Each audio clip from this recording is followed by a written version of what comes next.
பத்தாம் வகுப்பு தமிழ் இயல் 2 கவிதை பேழை மேகம்.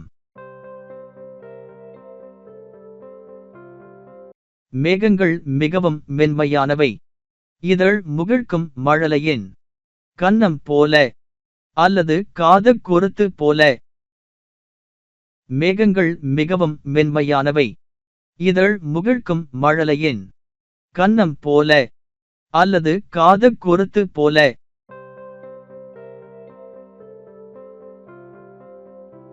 எனினும் மேகங்கள் துணிச்சலானவை.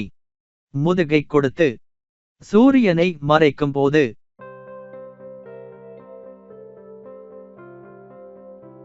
எனினும் மேகங்கள் துணிச்சலானவை.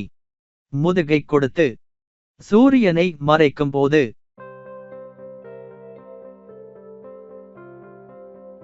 மேகங்கள் மிகவும் கருணையுள்ளவை.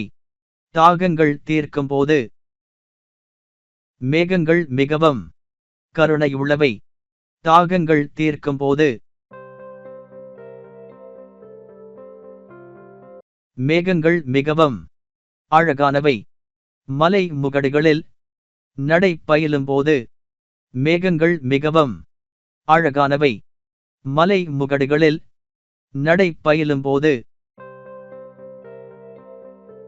மேகங்கள் ரொம்ப அற்புதமானவை. தண்ணீரும் இல்லாமல் தன்னுயிரும் போகாமல் வான் வெளியில் மிதந்து செல்லும் போது. மேகங்கள் மிகவும் மென்மையானவை.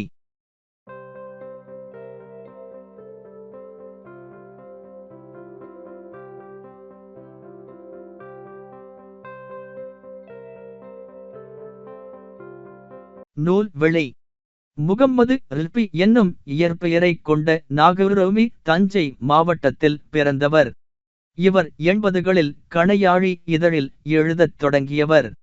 கவிதை, குறுநாவல், சிறுகதை, மொழிபெயர்ப்பு என பல தளங்களில் இவர் தொடர்ந்து இயங்கி வருபவர்.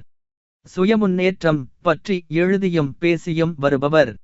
இவர் ஆங்கில பேராசிரியராக பணியாற்றி ஓய்வு பெற்றவர்.